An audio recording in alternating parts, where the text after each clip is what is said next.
we have this panel titled like that: EU enlargement, obstacle, lessons learned, and achievements.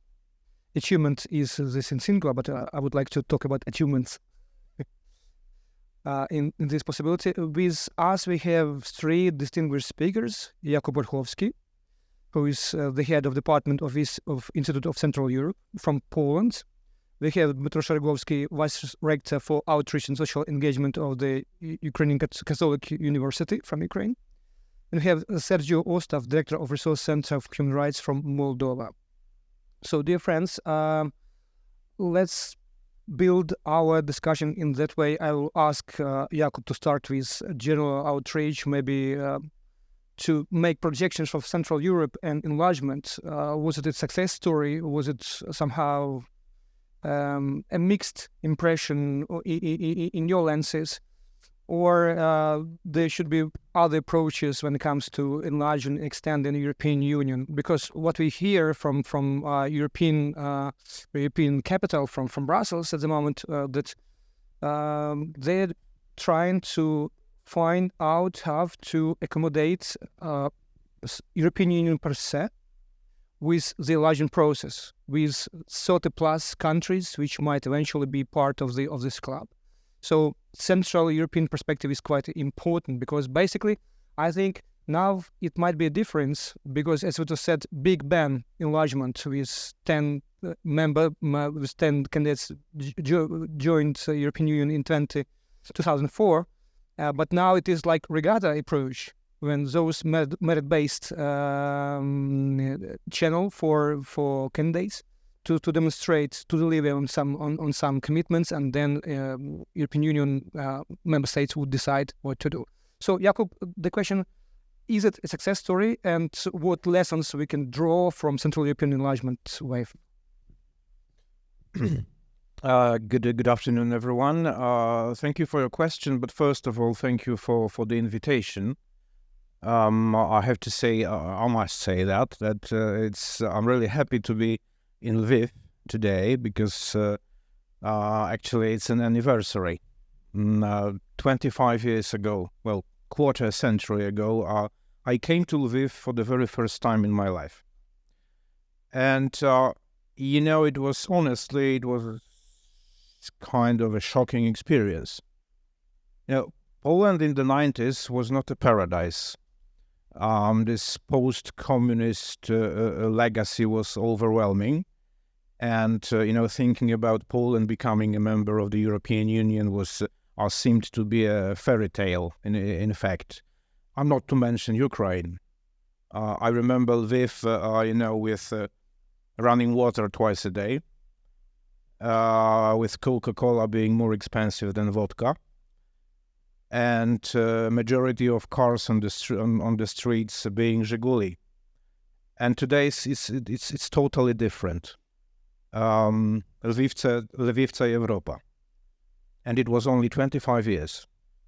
So it was really, really fast. It was really fast, and today Lviv is in Ukraine, is totally in another place. Not like 25 years ago. Even if we look at this campus, now, centuries ago, the territorial markers of Europe were churches. And today, university campuses, they are all the same. This campus could be anywhere, be it Liverpool, Frankfurt, Barcelona, Stockholm, Bucharest, Lublin. They all look the same.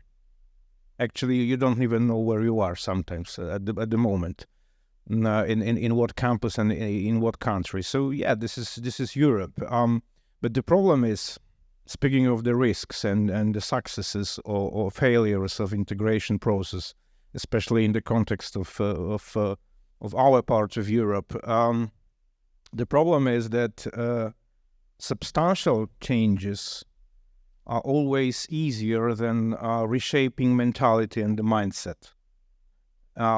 It's in other words, it's much easier to repair the roads, to put new cars on them, and to renovate buildings and open some fancy shops.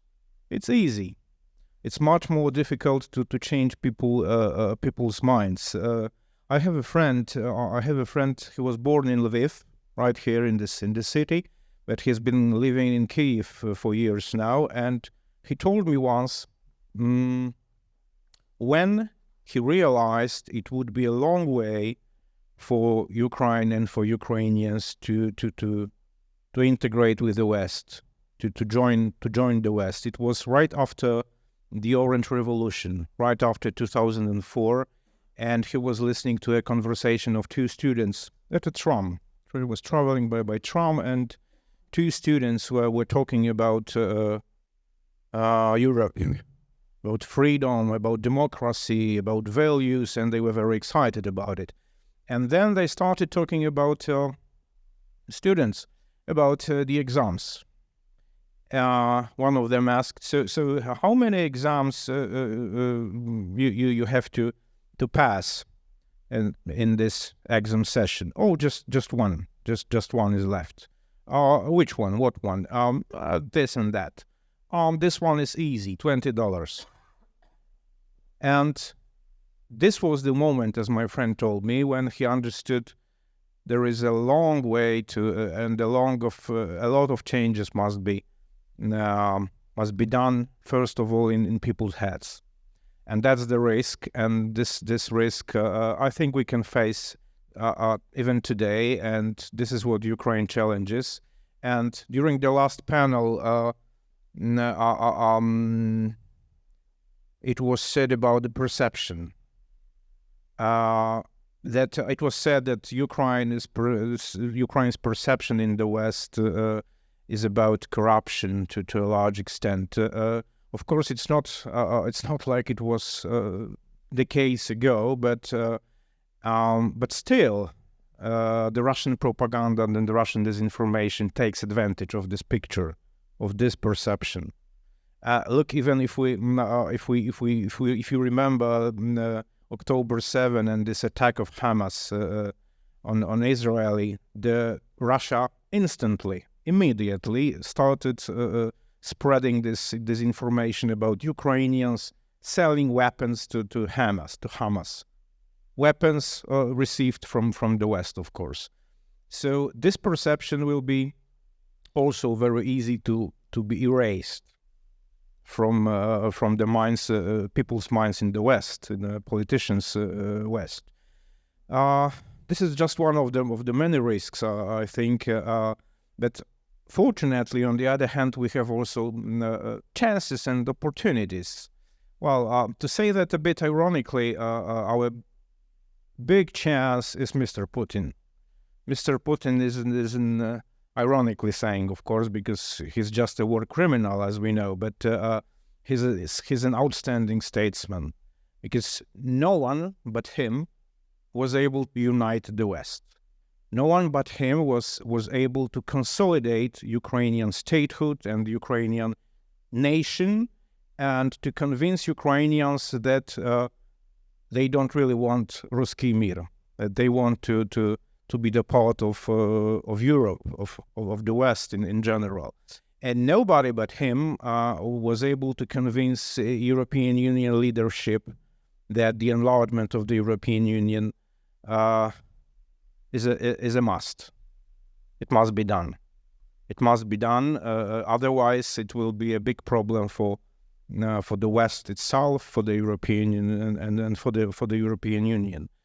Also, if we look at the European Union, if we look at more broadly, if we look at some global tendencies, we have to underline, we have to emphasize that European Union enlargement must be done, and this is a result of global tendencies. So we live under the circumstances of we live in probably, I think you are familiar with this term. We live in the VUCA world: volatility, uncertainty, complexity, ambiguity, and we can't avoid it. And we can't avoid it, as they say in the British Armed Forces, the only easy day was yesterday. So we have to adapt. We have to, we, including the Western institutions, also our states, all of us, we have to adapt to changing reality, to changing circumstances.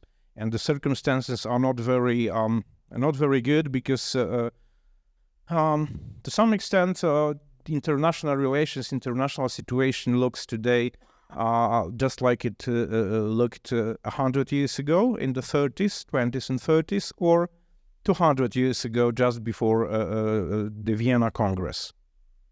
There are many ideas and concepts, especially in the heads of the big ones, to create another concert, another concert of powers. So it's not good for us, for Central Europe. It never was, as we know from the history. It was always a threat for us, for our nations, for all of us in this in the region. So it's our interest to work for cooperation, especially in our region. I will tell in a second why. Getting back for a moment to the European Union, if the EU wants to survive under such circumstances, of course it has to evolve. I think that the leaders of the European Union finally understood this fact that it cannot be the same. European Union cannot be the same. You know, we are not living in the 1960s. It's the third decade of the 21st century. So it's something totally different. So the European Union and the West has to self-adapt to the reality and evolve in order to survive. I think that the great example, a textbook example of such an evolution is NATO, because NATO was created in 1949 and as a collective, as a system of a collective defense of the West, and the main threat, the main enemy was very obvious. It was the Soviet Union. But 40 years later, the enemy ceased to exist, and NATO faced a political and ideological vacuum. What next? Who is the enemy? Is there any sense to run the defense alliance without an enemy? So this was a problem and a challenge for NATO, but as we know, NATO was able to survive. And today, again, probably NATO is as necessary as it was 70 years ago. So it was able to survive. And I hope that the European Union also will be able to survive, but it won't be easy. It won't be easy even if you look at our region, I mean Central Europe, because it's obvious for all of us. The larger institution, the larger organization, the less effective it is. Just take a look at the United Nations. 193 states with different backgrounds, different interests, etc., etc., and it doesn't work too well. So unfortunately, it will be similar. It is right now similar in the case of the European Union. When it will be even more, there will be more problems and more conflicts, more tensions, etc., etc., etc., etc. But on the other hand, I think it's also a chance, an opportunity, because why the West was so strong for centuries, why the Europe was so strong. I think that one of the reasons, and historians admit it, one of the reasons is the diversity of the West and all these arguments, all these conflicts within the West. Self-criticism of the West, constant tensions, constant conflicts. They are like a strength of the West, in fact. Of course, if we use it properly, because for centuries Europeans used it for violence and for wars, for conflicts. Now we can use it, or we have to use it as a source of our strength, as a source of our cooperation. And coming to Central Europe slowly. It was also said during the previous panel about this Polish-Ukrainian tensions, about the question of national minorities in many countries, all the countries, in fact, of Central Europe. It is a problem, but we have to overcome this problem despite all these political differences, because also inside our countries there are political differences. In Poland we have a lot of politicians, right-wing politicians, who say that European Union is useless and, a quotation, suicidal. Wants to make a suicide. We have also in Central Europe, we have Orban, we have Fico, we have other guys. But I think that why we need cooperation, despite all these problems, is that Central Europe historically was not a subject of international relations, but was an object, an item used in the big game between big states, between West and the East, which means in fact literally Germany and Russia and Turkish Empire in some for some time. And if we don't change that, if we don't go hand in hand in Central Europe, we are not going to survive. And because again, we'll be just an object of some games between West and the East, especially under the circumstances of global competition, rivalry in international relations, uncertainty, unpredictability, etc. So I believe that we have to go together. We have to create, even within the Western institutions like NATO or European Union, we have to create some original format of cooperation in Central Europe. In case of NATO, there is already one, B9, the Bucharest 9. It says it's the voice of the eastern flank of NATO within NATO, and I think it works so far. So I believe that speaking about the European Union, we should follow this. Sample, this pattern of behavior. Jakub, thank you so much. I think we will continue with this issue, Jakub. But let me just switch to Dmitro, because I think you press of time. But my question would be stemming from what Jakub was saying about changing mindset. It's not only about European integration, but about Europeanization. And for you, Dmitro, as a part of you are a scholar doing a lot of research, but you're also working with youth.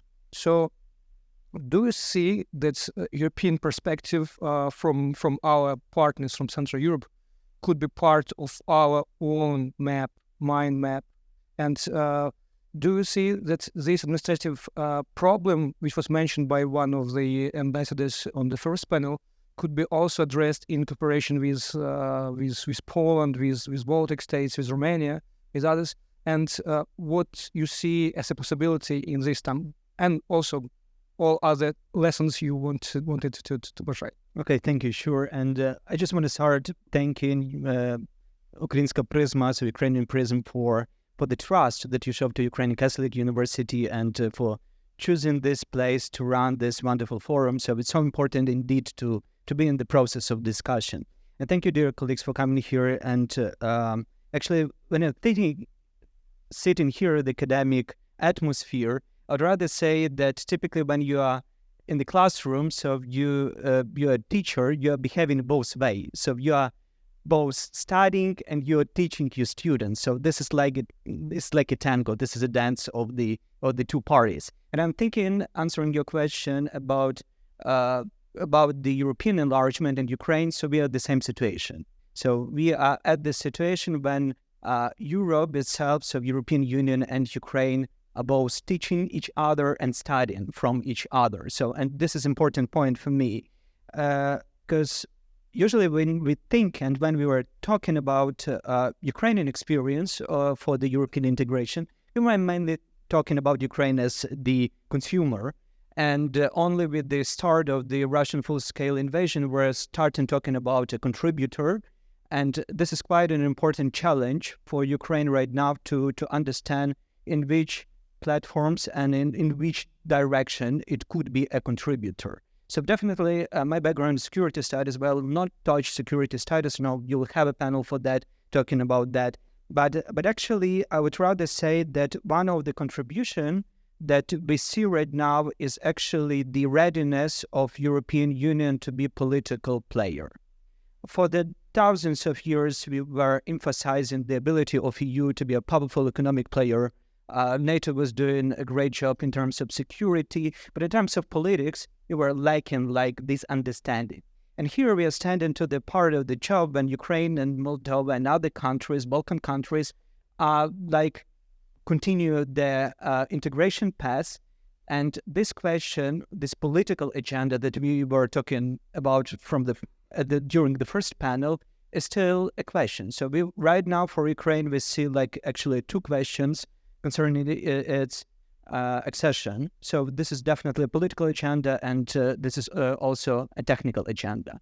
And we see right now that we have not only challenges with the Ukrainian path, but generally the question of Balkans going first, that usually the Central European states, also called the Middle Europa, is raising, is a political question that should be answered.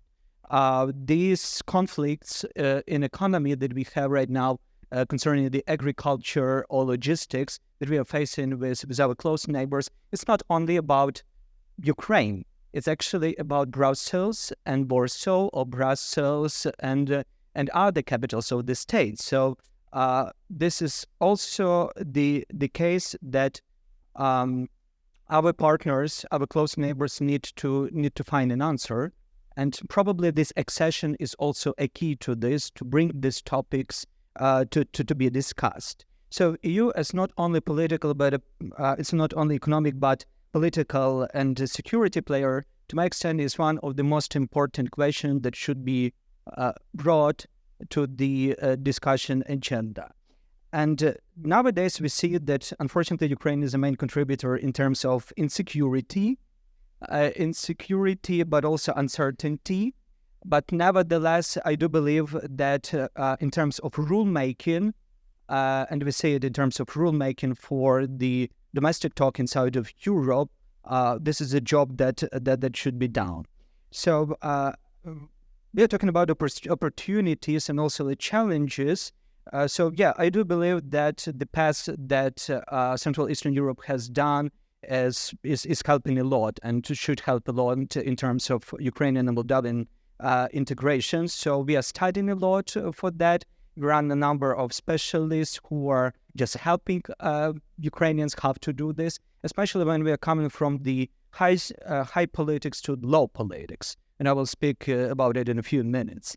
But what is also important that we see right now that we are moving in different temporal conditions. So the conditions that happen in Ukraine is much more faster than definitely the accession time of the Central and Eastern Europe, and this is a problem.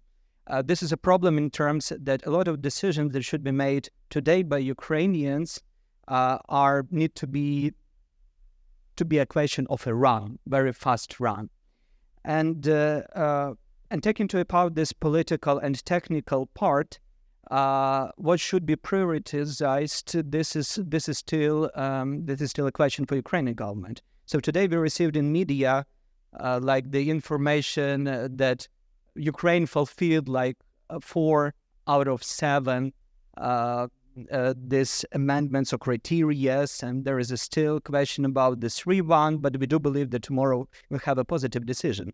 But later, when we see about the 32 chapters that need to be done, in terms of European integration, there are a number of different challenges. So European Commission showed actually that we have 4 chapters that with a good appropriation with the EU legislation, and especially this is in terms of the customs, energy, foreign security policy. But later on, we have 5 chapters that are still, we have moderate match, and the other chapters, we have to some extent, approximation and basic level. So that's pretty means that a lot should be done in terms of this law and technical issues. And the question is here that in that terms, we are still chaotic. So we are still chaotic because indeed war is playing a major role about Ukrainian capacity to do the change. And actually, that is why here the experience of the Central Eastern Europe is really important, because and also the Baltic states, because they many of the experts can actually help us, and there is a desperate need to help us to make it more sustainable and less chaotic, just because the factor of war is playing a greater role here. The other problem in this field is also that definitely our state sector, especially in business, is really huge, and it's growing just because of war. And there is a big question how to differentiate it, how to balance it.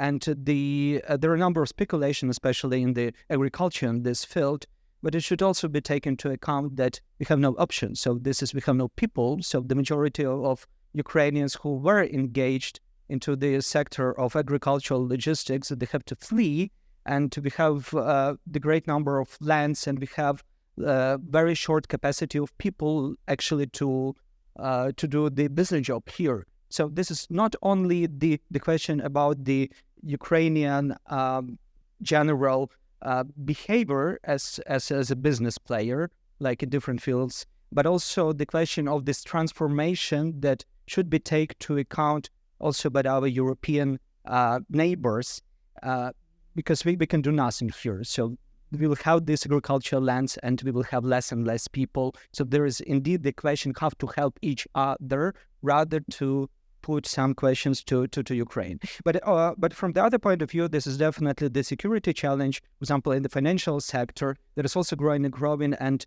state sector in finance is also growing. So we should prepare and do our homework, like Ukrainians should do our homework, to avoid the possible protectionism and the creation of the loyal business to the government that definitely could be a risk.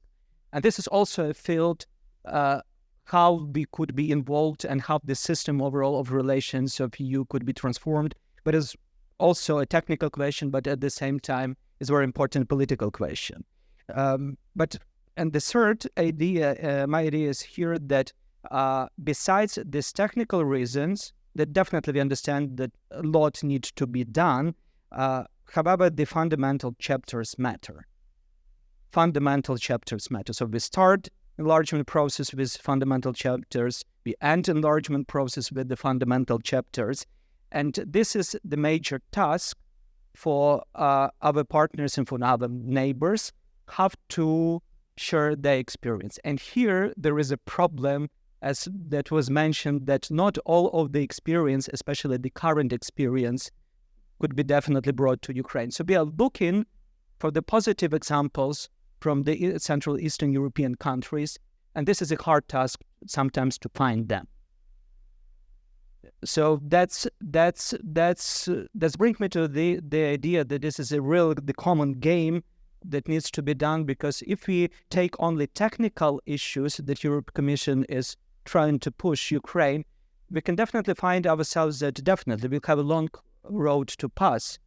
And thinking technically, Serbia and Turkey are in even best conditions than Ukraine are. However, these fundamental chapters are still blocking them and their governments from the possibility of accession. And here, my last point is actually we need to prioritize the political agenda together with the technical agenda, and this is not only Ukrainian question. That is important. This is a question that need to be answered also by our neighbors and by European Union itself. And finally, the importance, what we see right now, especially when we are coming to the law politics, is Ukrainian capacity. So His Excellency Ambassador of Moldova mentioned at the end of the panel that it's a little bit easier for Moldova because of Romanian language. For Ukraine, it's still a challenge, even translating, because of this huge number of the specialists that should be present. And this is only one story. The other story is this number of capacities in terms, for example, of the local governments, of businesses. So since January, the new possibilities for Ukrainian communities in Ukrainian cities is actually Interreg Europe is starting. So there is a possibility for Ukrainian cities to be already engaged into the planning of the development and reconstruction together with the European colleagues. However, what about capacity? So we are lacking this capacity on the places, and we need once again the positive examples and the positive invitations. I was talking with a number of Ukrainian mayors, and besides the big cities that are capital of the regions, there is no practical capacities on the local level, and they need this help and need this advice because they're simply lacking people.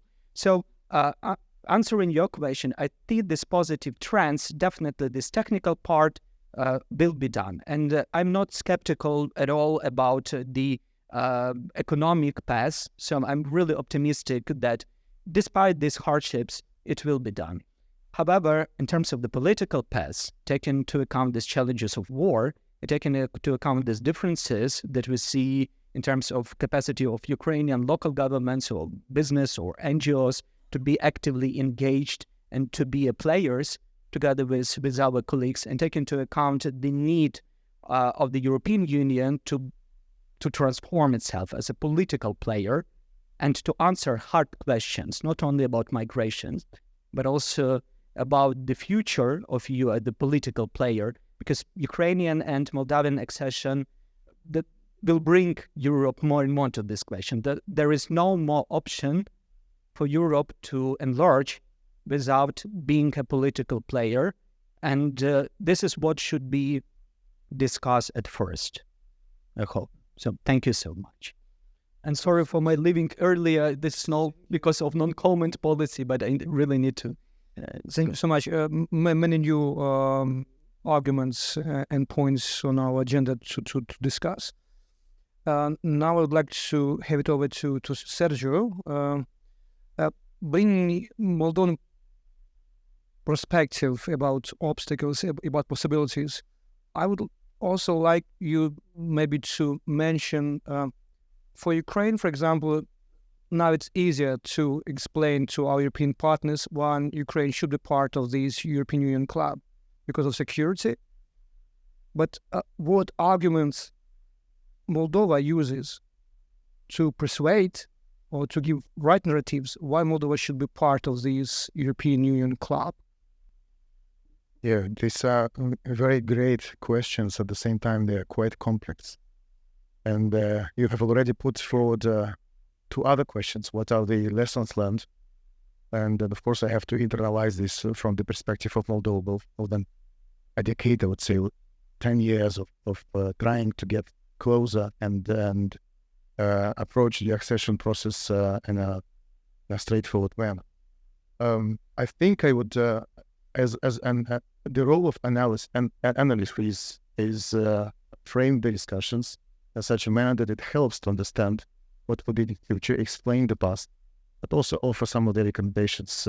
And I, of course, will dive a lot into the Moldovan context, but I will try to relate it to the Ukraine as well. So I'll have to fight with these three dilemmas and make sure. So I want actually to focus on three issues, and I will, of course, incorporate what you're asking.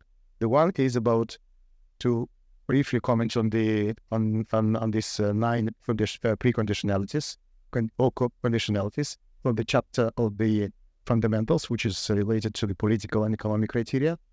This is the first element of the negotiation process or pre-negotiation process, and we know that actually European Commission has revised its methodology, and it starts with this chapter, and then based on the screening process that we're referring to, it looks into the other issues related to the competitiveness, of course, internal market, green agendas, security relations, foreign relations, and also agriculture and the like.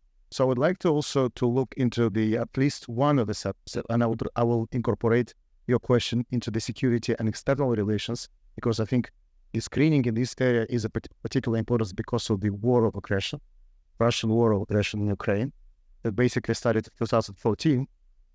And I will finish off with the what are the results of the general local elections that were held in Moldova the other day? What would be the impact on the process of the negotiation, and whether the results of the political changes and sustain or not Moldova's path to the integration process?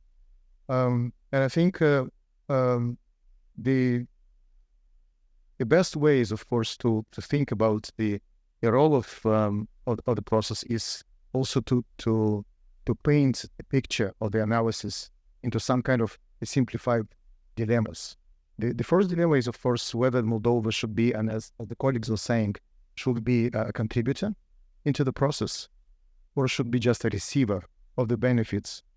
That's a critical question, and I will go into the details a bit later. And I think that there are signs that Moldova, and this is, I'm being very critical of Moldova now, and I should be, because of the contribution of the analyst,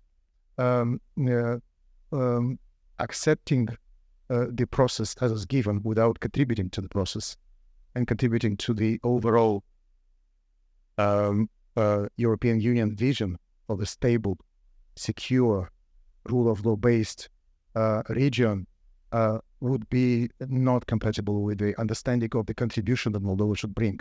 It's also part of the methodology. It says that the renewed enlargement methodology that says that European Union is seeking actually a political process where the stability, predictability, but also the contribution of the countries reciprocally is expected, rather than just country who is aspiring to be an EU member receive some.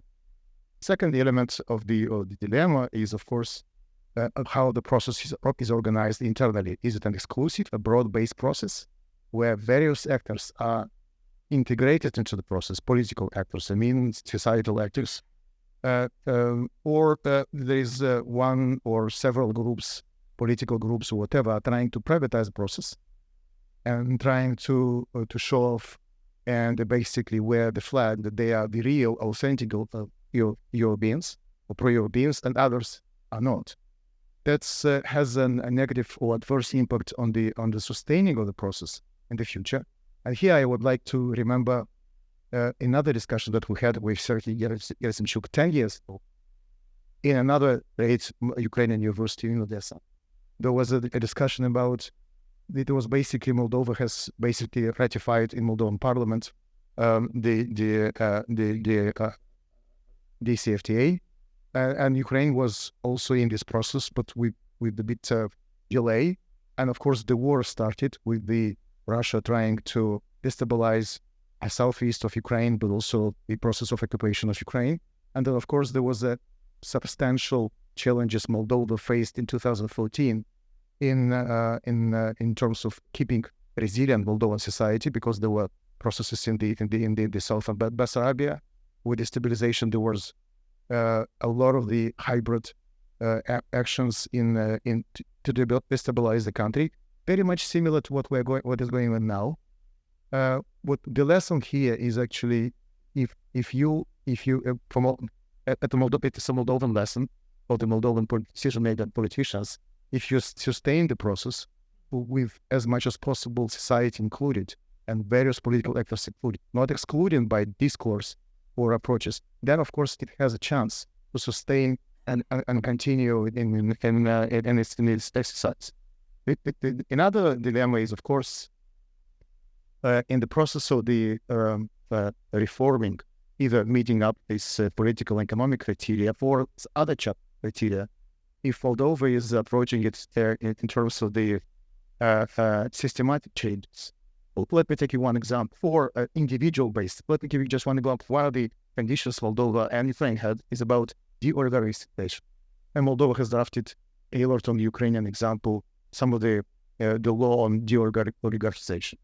And of course, the Venice Commission said that the Western, the European approach is to tackle this approach for systematic changes.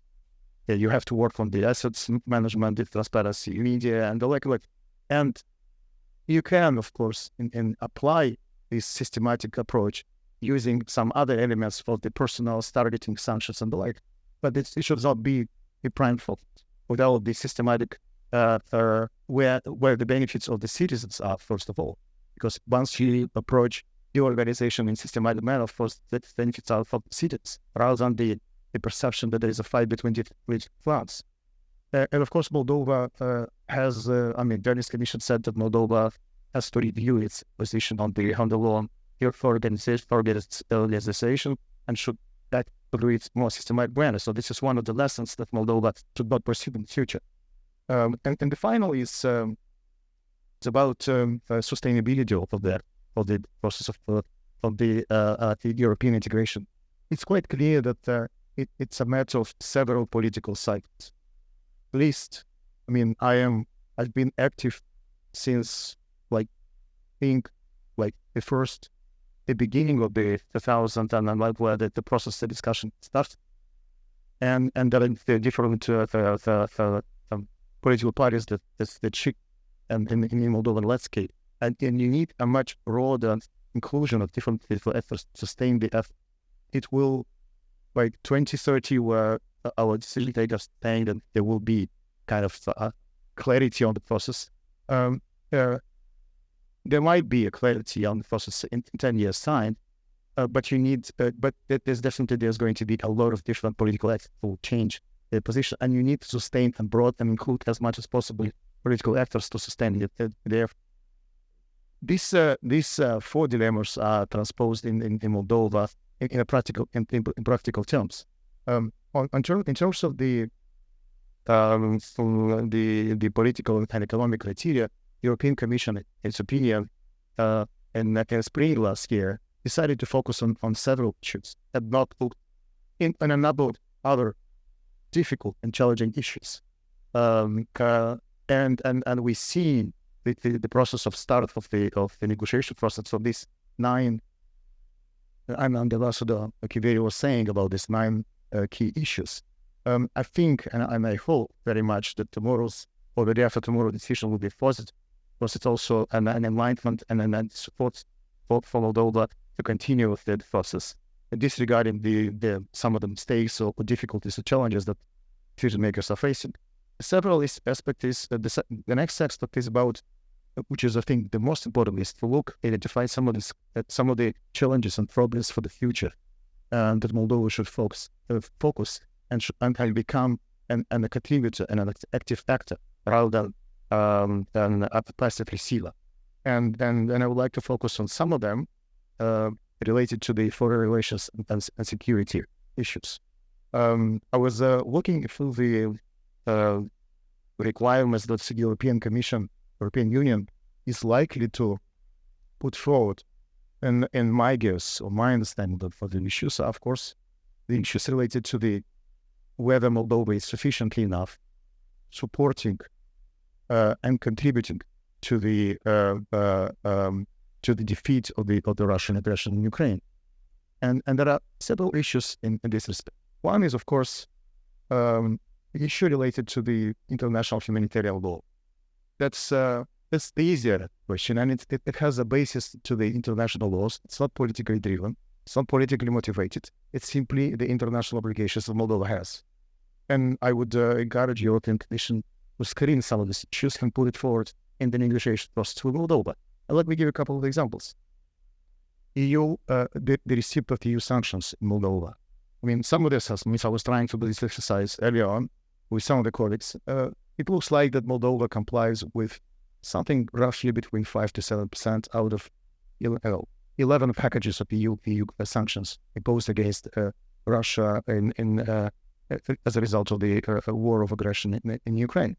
That's an issue, and it's not. It's an issue about alignment of Moldova with the European Union position overall, but also alignment with the renewed methodology of the process of negotiation. Another issue related to was the Moldova is a member to ICC, International Criminal Court, and the role of Moldova has to be a much more vocal and articulated in bringing individual and mass cases of the war crimes and crimes against humanity. Moldova has received and permanently hosts something like 100,000 of Ukrainian refugees. Based on the rough analysis that we were trying to do, there were at least thousands of relevant cases that could be documented through the eyes and witnesses of the Ukrainian refugees in Moldova, residing in Moldova. That information should be capitalized, systemized, and documented and brought to the ICC, given the special status Moldova enjoys being a member of the and ratified ICC. That's another issue that should be definitely part of the negotiation process. Another issue is it's a very controversial one, and not a lot of information you can find in Moldovan public space. But of course, this issue of the not allowing the Russian aggression or Russian aggression to use public Moldovan resources or private Moldovan resources to fund its military capacity. Let me give you just one example. It's a very unfortunate example, one based on the public information from Moldovan tenders 2022. There was something like 0.7 billion of euros went to state Russian companies selling fuel, gas, petrol, and these are the official budget of Moldova. It's not only the private consumers who are preferring to buy gas from Lukoil or some other companies. That should be addressed systematically in the screening process for sure, because these are materialized in tanks, in things which are thrown also on. Another issue is definitely a much more proactive approach in terms of the discouraging the use of the Moldovan airspace or territory to support and sustain the aggression in Ukraine. And also, this is basically aggression against Europe and Moldova. So all of these elements that should, in my understanding, they should be part of the screening process. They are not politically driven. They are based on the international law and on European values, and Moldova should cease to become a victim and express itself as a country which is also a victim of the aggression, hybrid aggression, and the like. It is, but it should start acting as a contributor and as active, responsible actor. These are some of the issues. Of course, there are many more issues related to the security, defense, the status of neutrality.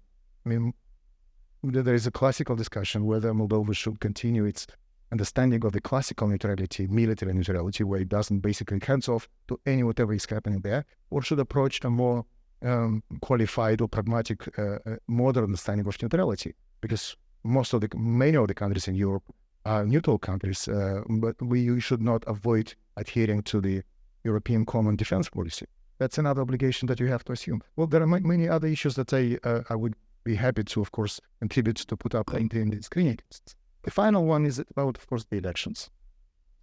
My assessment, but also assessment of many observers, informed and educated observers in Moldova, is that the results of the elections are overly positive,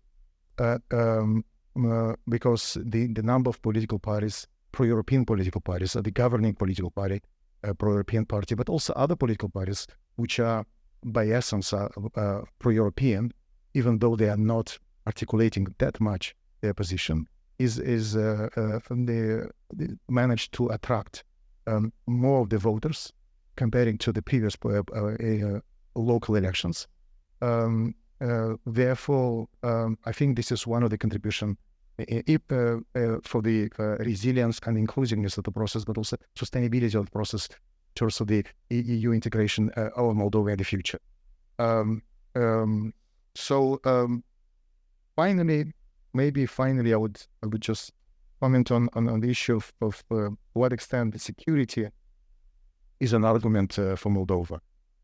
It is definitely, apart from the direct benefits to each of the citizens given of the process of European integration, all of the infrastructure funds and other types of funds that Moldova receives. EU security so far has been exploited mostly by the decision makers as an issue of concern, an issue of cultivating the status of victim, that we are victim of the process that is going on in the region.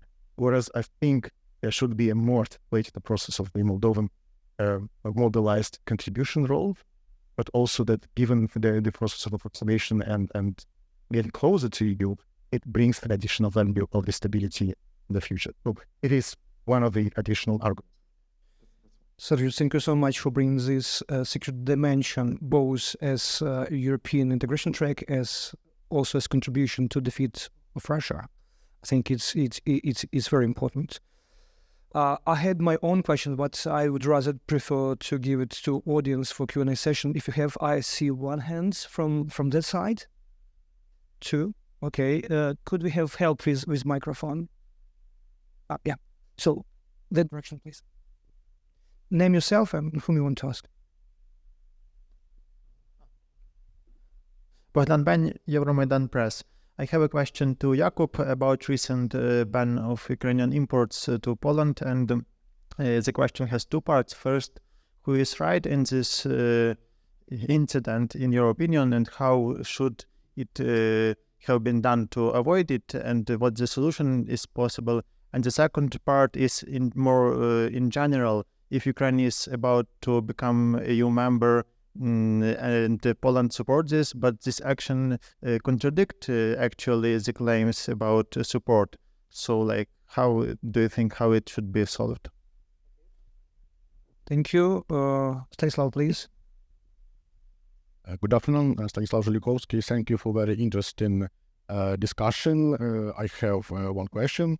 Hungary's government is hopeful its presidency of the Council of the European Union in the second half of 2024 will be an opportunity to end its isolation within the EU. For the first time, a country that has had a large part of its EU funds frozen and pro-Kremlin stands over the war in Ukraine will chair the bloc's ministerial meetings and set the agenda. Should we all fear Hungary's EU presidency, especially in the context of the European enlargement and the Ukrainian integration? Thank you. Okay, thank you so much. Do we have on this side?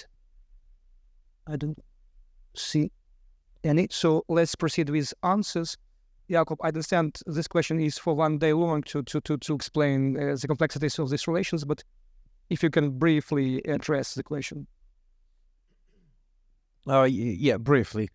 Thank you for the questions regarding this Polish-Ukrainian conflict or argument over transportation permits, and also the previous argument over grain.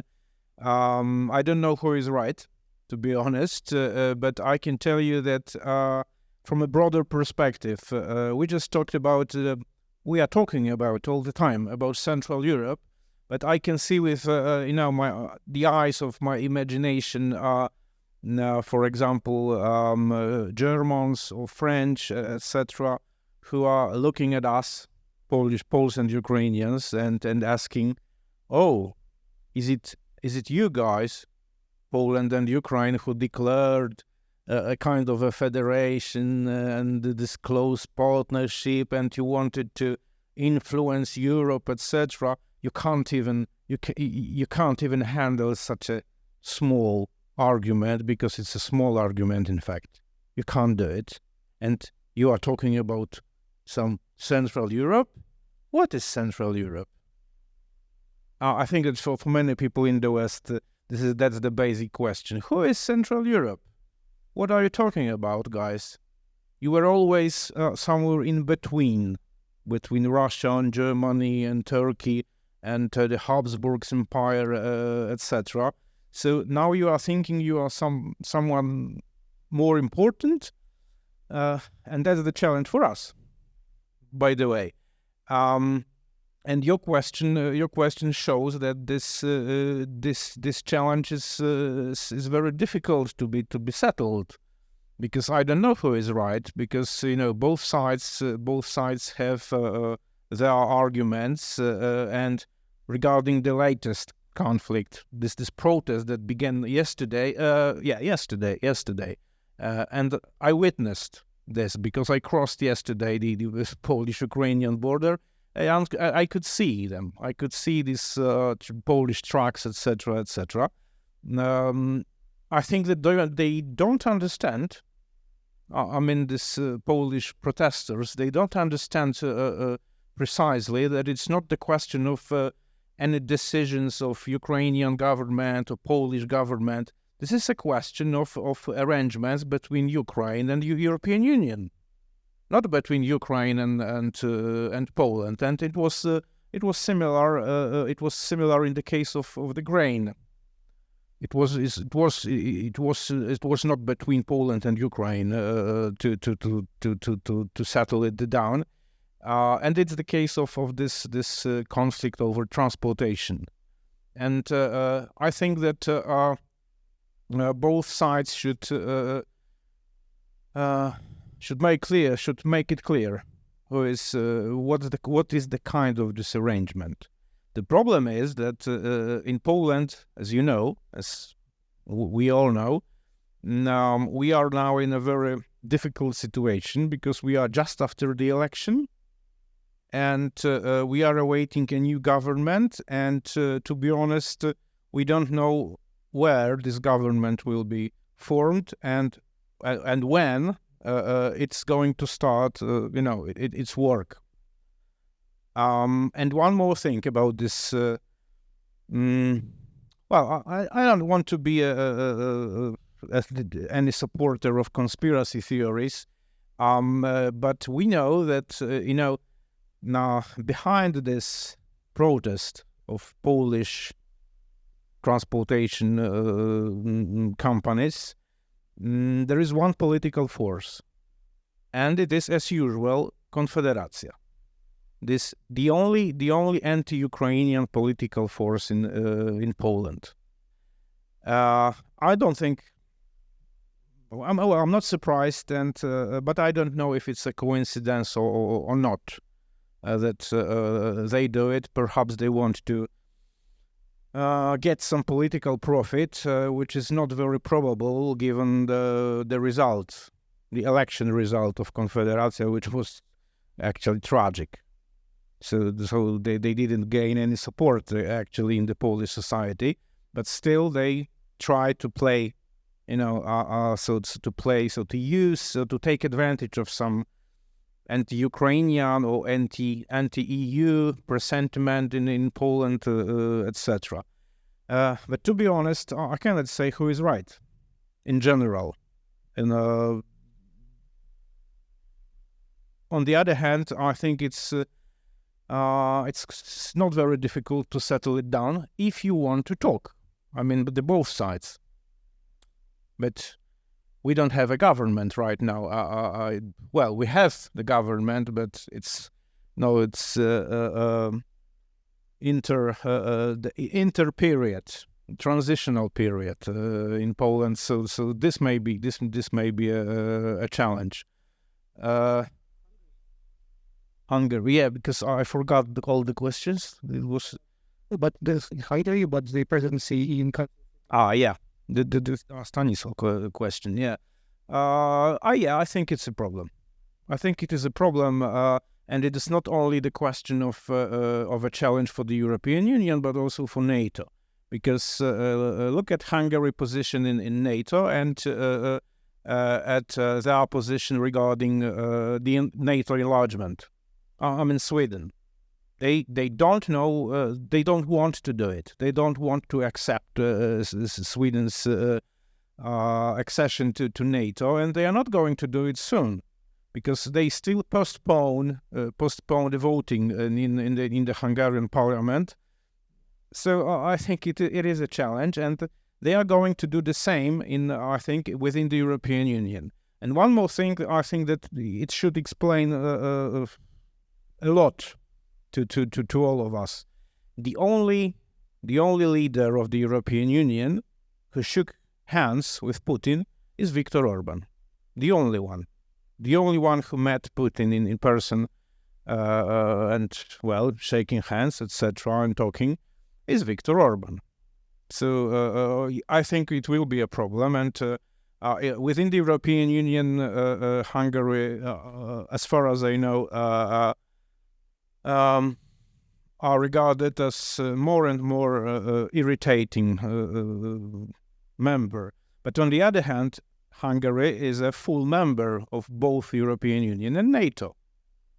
We have to remember I think that sometimes some journalists, politicians forget that international institutions like European Union or NATO are not sovereign. They are combined of sovereign states. Sovereign states are always superior to international institutions because the international institutions are not sovereign.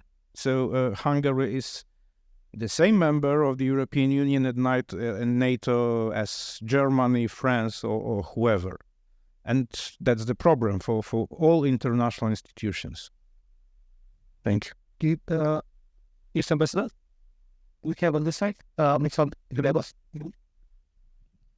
Thank you, colleagues. The question is actually it's a clarification and probably an attempt to understand better what Sergio mentioned about alignment of the Republic of Moldova to declarations and restrictions measures. Of course, this is still a problem for us. We are gradually increasing the rate of alignment. Maybe I didn't get correctly, Sergio, but to my understanding and the data that I have from my colleague from Chisinau, in January, October 2023, we align ourselves to 76% of declarations and restrictive measures. In comparison with 2022, the rate was 58%. It meaning that we are going rather well, not enough, I would say, and it's true that in the integration process we have to take more attention, to pay more attention to this part of our cooperation with European Union. Thank you. Thank you so much for clarification, and maybe the comment on Sergio's side, but Anna, I address this question from this side, Alexander Duleba.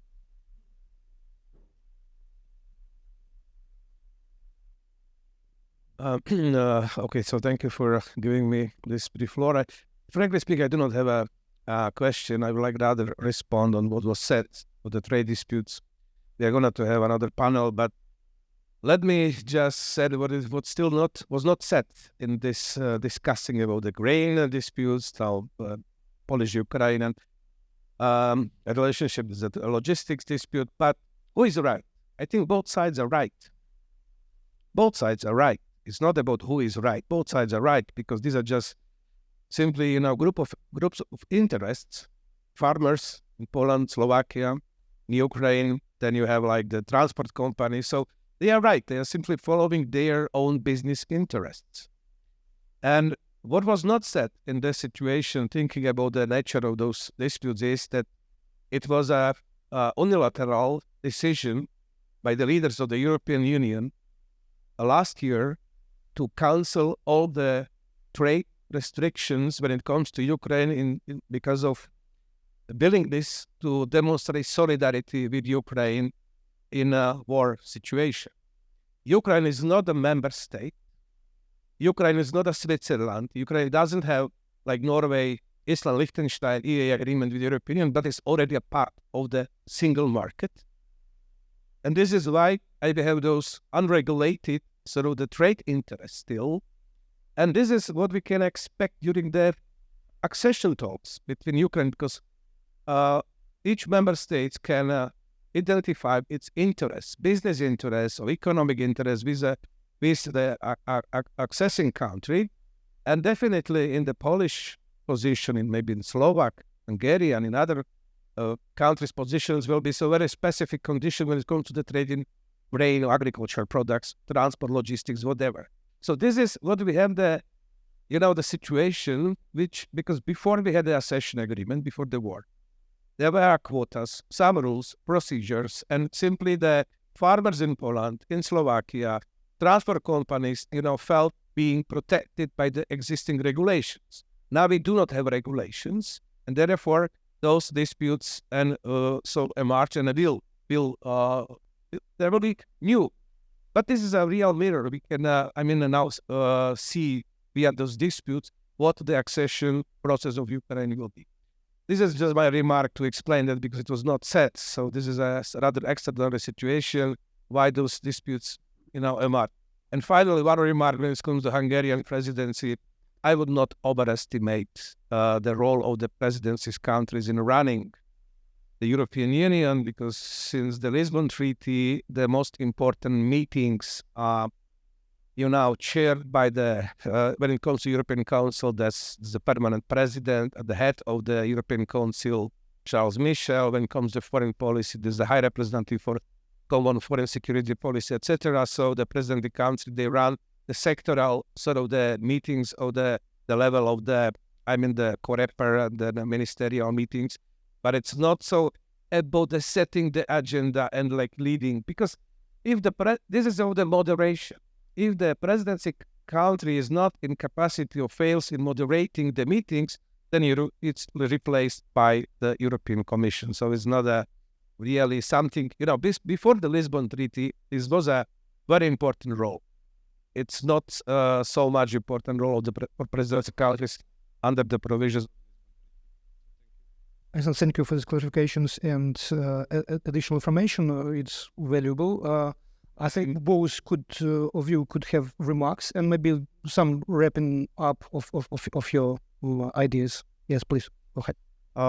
Just a small advance maybe. Regarding Hungary, of course, Viktor Orban is not able to change anything in the European Union, but he is still a problem, and this is we can't deny, and we can't pretend we can see that. Regarding the Polish-Ukrainian argument of grain. Yes, it was a decision of the European Union, the European Commission, and this decision was about transit of Ukrainian grain into Europe and somewhere else. Poland didn't have to, and nobody could make Poland do it. Poland didn't have to accept this Ukrainian grain in Poland and to sell Ukrainian grain in Poland, but someone did it. Not Ukraine. It's not like the Ukrainian government smuggled Ukrainian grain into Poland and sell it on the markets like cigarettes many years ago. No, someone did it in Poland. The Polish officials, someone in the Polish government did it. So it's not it's not the right thing to criticize the European Union or Ukraine for that, in that sense. Thank you, Sergio. If we look at they show the alignment with the positions and the policies of the EU. We look at the EU, the European Commission assessment of Moldova in spring to 2022. It says that in 2021, there was an alignment of 62%. And this is related to the mostly high representative statements on behalf of EU and Council decision. There was not a publicly available information that 2022, there is a great alignment.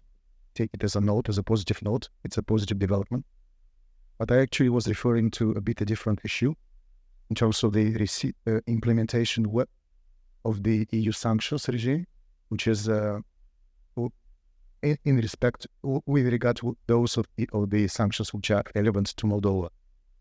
If we look at the description of the sanctions, all 11 packages, and we go through chapter by chapter, and there hasn't been an exercise carried out in Moldova in this respect. Of course, it's a positive sign that we've heard last year, this year in summer, that the Minister of Foreign Affairs will start introducing gradually sanction regime in Moldova as well. And I take it as a positive one, although quite a delayed one, and without a proper ex-ante evaluation and assessment. But let me give a couple of examples just for the information. In terms of the imposing the EU sanction regime related to media. Moldova has complied, I think, in full, almost in full. That's a positive development, and we have to recognize it. It's a tough exercise. It has done not in a systematic manner, but in individual manner, which is one of the issues that I raised a bit earlier. We have to do it systematic manner, not through decision of the exceptional administrative commission, which decisions are valid only for a couple of months and subject to be renewed. And it's not by law, and it's not a systematic manner. It's a problematic way of doing that. But anyway, it's a positive development, even if it's a temporary effect. Another issue related to the energy. Let's say it's a package, all the sanctions imposed in area for energy. And I'm reading it from as an example. Ban on purchase, import, transfer of oil, of coal, solid fossil fuels. Then also limited transactions with of course, Russian state-owned enterprises and entities in oil, petroleum, including reselling them to third countries. As I was giving an example, in 2022, 0.7 billion of euros went to Lukoil and other Russian state companies from the state budget of Moldova. That's a substantial amount of money. For 2023, this data was closed already by the Minister of Finance, so it's not possible to make an assessment. Surprisingly, it's closed. When the information appeared in public, the Minister of Finance decided to close this data. Let me give you another example. Okay, then there are a number of examples that's well documented. Unfortunately, there is not even a debate, a substantiated debate on this issue in Moldova, not in public sphere, not within the expert community, and it should be a process. That's everything related to the Moldova being a contributor, not simply a victim or receiver of the benefits. We have to assume this process. And again, I think I commented on the exceptionally positive developments that Moldova has done. But this is the role of the analyst to do also critical analysis and the issues which are out. Thank you so much. I think it was quite interesting discussion. Thank you, both of you, and as well to Dmitro decently for being frank and trying to complement to the issues. Lessons learned. For me, this is a notion that, as you said, something is changing, and lessons also change when it comes to our new realities. But some practice should be there, and some correlation, some comparison should be with Central European way of enlargement, this process which took place in your countries. And I think this is something we could also elaborate in depth about trade, about this type of space or different kind of regulations when it comes to European Union level of competence or just level of member states. We will talk about security and defense, but I think it was a good ground for discussion. Thank you so much for this conversation.